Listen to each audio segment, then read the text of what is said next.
नमस्कार विद्यार्थियों, आओ पढ़े चैनल पर आप सबका हार्दिक अभिनंदन। आज हम आपके सामने प्रस्तुत हुए हैं कक्षा 9वीं क्षितिज पाठ्य पुस्तक पाठ 4 सांवले सपनों की याद। इसके रचयिता जाबिर हुसैन है।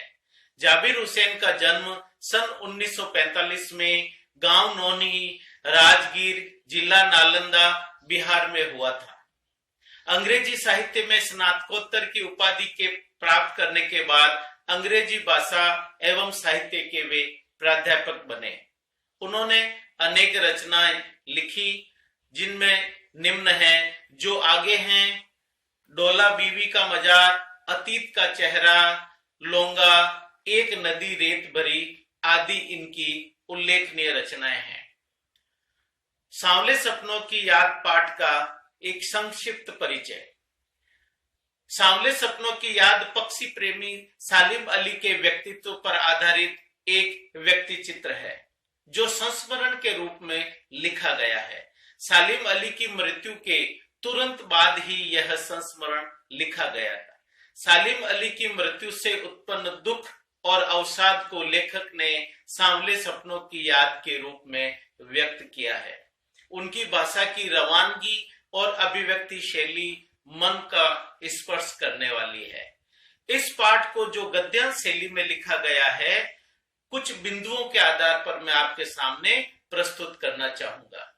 सांवले सपनों की याद इस अध्याय को शीर्षक बिंदुओं के रूप में आपके सामने प्रस्तुत करूंगा। पाठ्य पुस्तक में पैराग्राफ के हिसाब से इसको समझाया गया है। मैं आपको बिंदुओं की दृष्टि से आपके सामने स्पष्ट करने का सफल प्रयास करूंगा।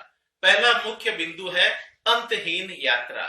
जो बुक के अंदर प्रारंभ के जो पैराग्राफ है, वो अंतहीन यात्रा, सालिम अली की अंतहीन यात्रा के संदर्भ में स्पष्ट है। सालिम अली अपने कंधों पर सैलानियों की तरह अपने अंतहीन सफर का बोझ उठाए चल पड़े।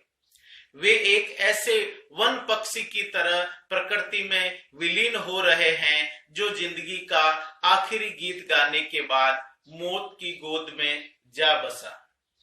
दूसरा इसका मुख्य बिंदु है सांवले सपनों का महत्व। जो ये सालिम अली के जो सांवले सपने हैं, जो धुंधले सपने हैं, जो जाबिर हुसैन जी को याद आ रहे हैं, तो वो कह रहे हैं कि जीवन में सांवले सपनों का क्या महत्व है। लोग पक्षियों को आदमी की नजर से देखना चाहते हैं, पर यह उनकी भूल है। सालिम अली अपने जीवन में ही मिथक बन गए थे।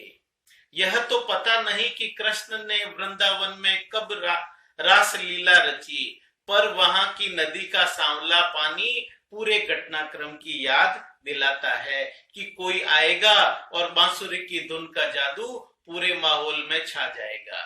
वृंदावन कभी भी कृष्ण की बांसुरी के जादू से खाली नहीं हुआ है। इस तरह से जीवन के अंदर उन सपनों का स्मरण करने से पूरा का पूरा प्रसंग हमारे आंखों के सामने, हमारे दृष्टि पटल पर चित्रित हो जाता है। सालिम अली का पक्षी प्रेम व व्यक्तित्व। कमजोर काया वाले सालिम अली के 100 वर्षों में कुछ ही दिन बाकी थे कि उन्हें लंबी यात्राओं की थकान और कैंसर ने अपने आगोश में ले लिया।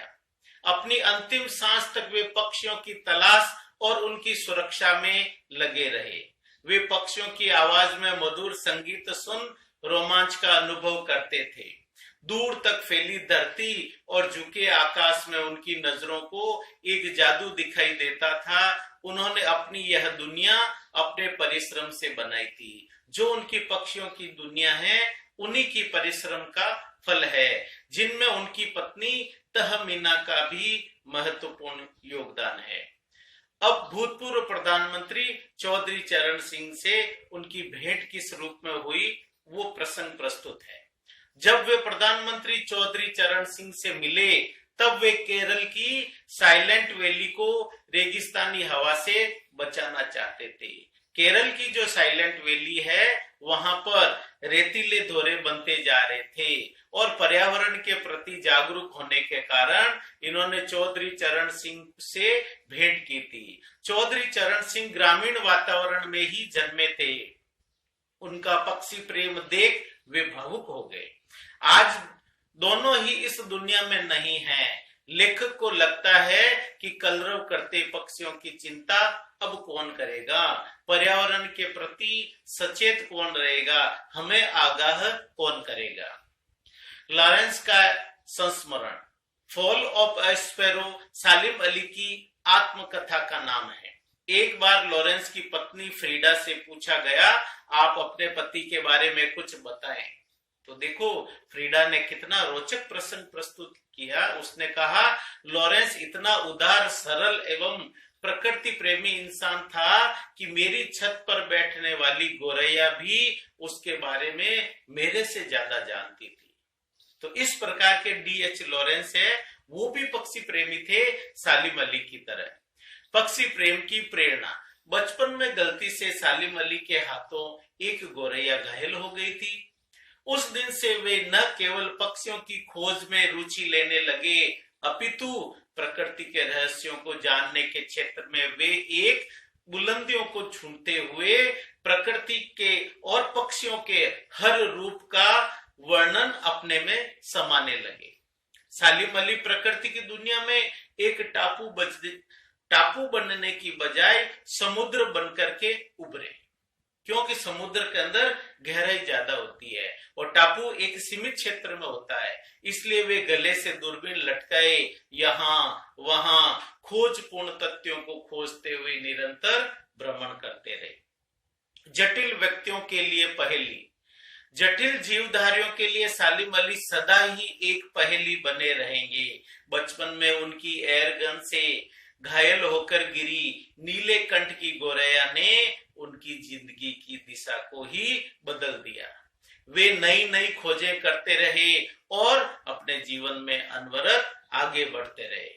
वे D.H. लॉरेंस की तरह नैसर्गिक जिंदगी का प्रतिरूप बन गए थे। वे प्रकृति की दुनिया में एक टापू बनने की बजाय अथाह सागर बनकर के उभरे थे।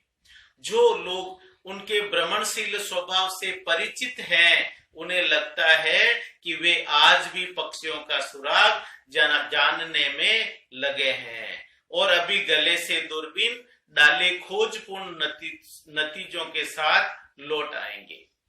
तो बच्चों, इस तरह का सालिम अली का एक व्यक्तित्व था जिसका एक प्रसंग आपके पाठ्यक्रम में शामिल किया गया है। इस पाठ से संबंधित प्रश्नोत्तर नीचे दिए गए लिंक पर क्लिक करके आप स्पष्ट रूप से प्राप्त कर सकते हैं और उनको पढ़ करके परीक्षा में अपनी सफलता को सुनिश्चित कर सकते हैं। आप अपना आश्वासन और सहयोग आओ पढ़े चैनल के साथ बनाए रखें और आपको एक से बढ़कर एक गुणवत्ता युक्त सामग्री उपलब्ध होती रहेगी। धन्यवाद।